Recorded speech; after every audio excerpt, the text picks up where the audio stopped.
प्रणाम मित्रों, मैं हूं विकास सक्सेना। सामाजिक एवं राजनीतिक घटनाओं के विश्लेषण के यूट्यूब चैनल चैतन्य में आपका स्वागत है। आप देख रहे हैं विकास की बात। दिल्ली में चुनावी समर की रणभेरी बज चुकी है।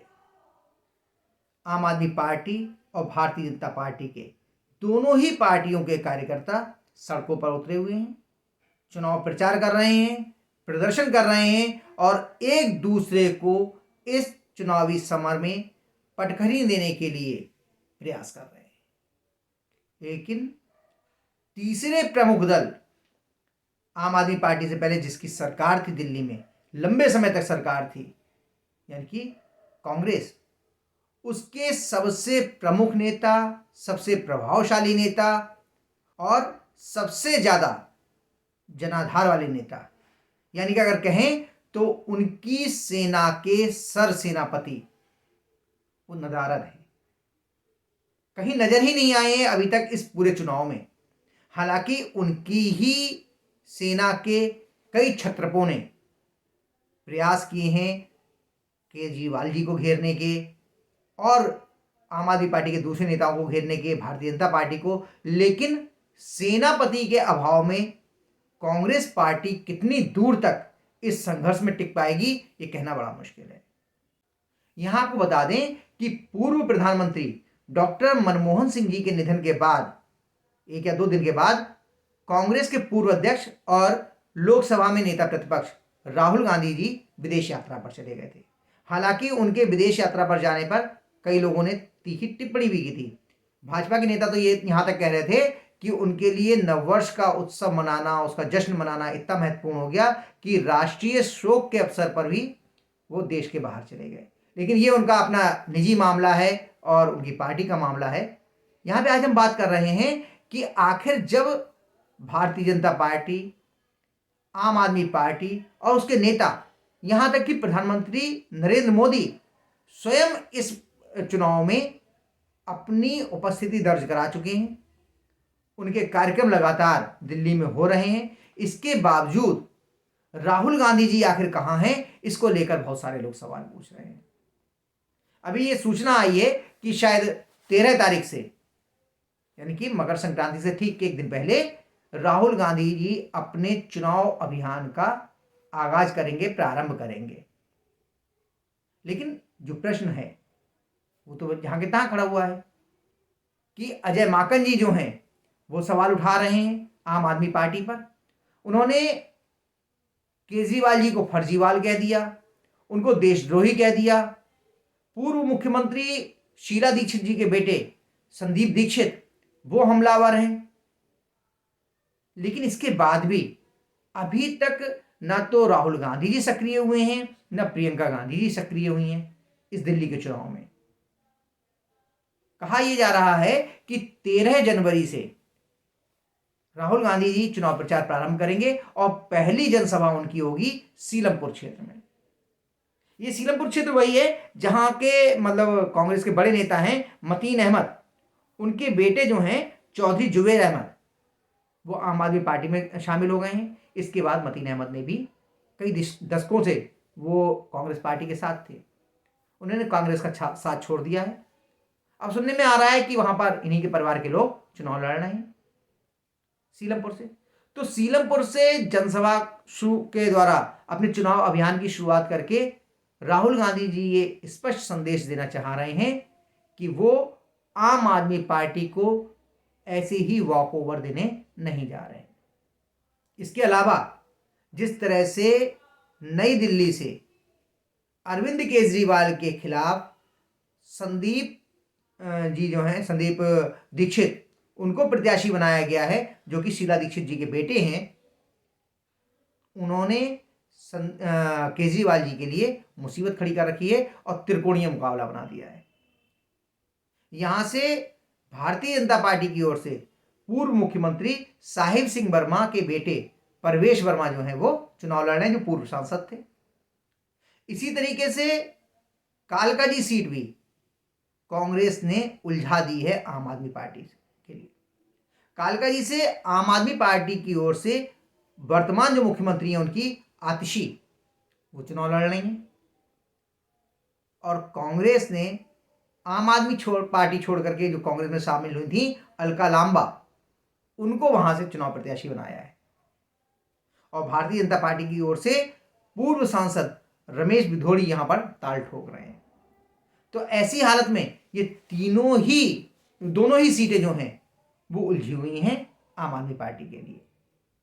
और ये भी आपको मालूम है कि जो इनके डिप्टी सीएम हैं मनीष सिसोदिया, वो पटपड़गंज को छोड़ के अब जंगपुरा से चुनाव लड़ रहे हैं। और ये माना जा रहा है कि उनके लिए भी ये सीट थोड़ी सी कठिन हो गई है। लेकिन कांग्रेस को सबसे ज्यादा जो सोचने वाला या विचार करने वाला विषय ये है कि उसके इंडिया गठबंधन, जो इंडी गठबंधन था, उसके सारे ही नेता जो क्षेत्रीय नेता हैं वो दिल्ली में आम आदमी पार्टी के खेमे में खड़े हो गए हैं। चाहे वो पश्चिम बंगाल की मुख्यमंत्री ममता बनर्जी हों, उत्तर प्रदेश के अखिलेश यादव हों,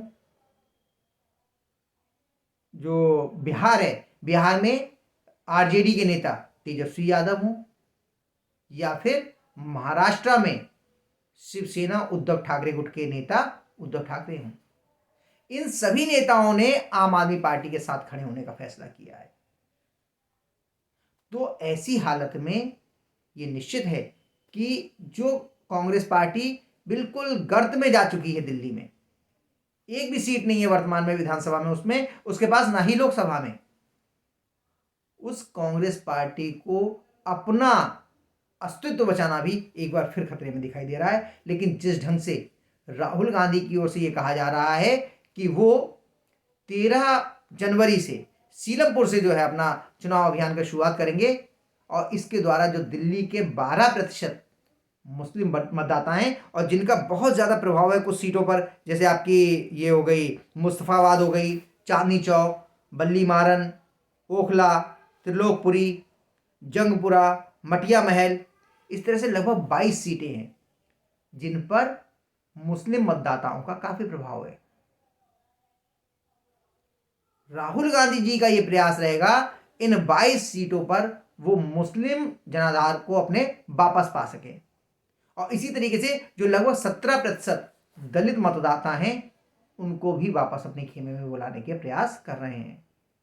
क्योंकि जो आम आदमी पार्टी की ताकत थी वो यही दोनों वोट बैंक थे जो एक समय में कांग्रेस के साथ हुआ करते थे, शीला दीक्षित जी के साथ हुआ करते थे, जिनकी वजह से वो लगातार जीत हासिल कर रही थी। लेकिन ये वोट बैंक खिसक के चला गया सन 2013 के बाद आम आदमी पार्टी के खाते में।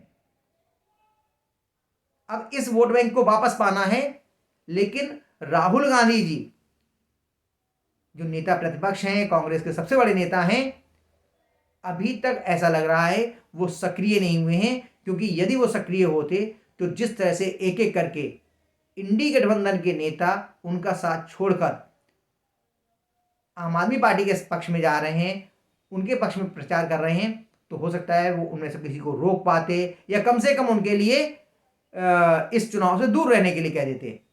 जिस तरह का वातावरण बन रहा है, जिस तरह का माहौल बन रहा है, उसमें ये लग रहा है कि कांग्रेस इन क्षेत्रीय छत्रपों को रोक पाने में, समझा पाने में नाकाम रही है, या फिर राहुल गांधी जी इस दिशा में कोई प्रयास ही नहीं कर रहे हैं।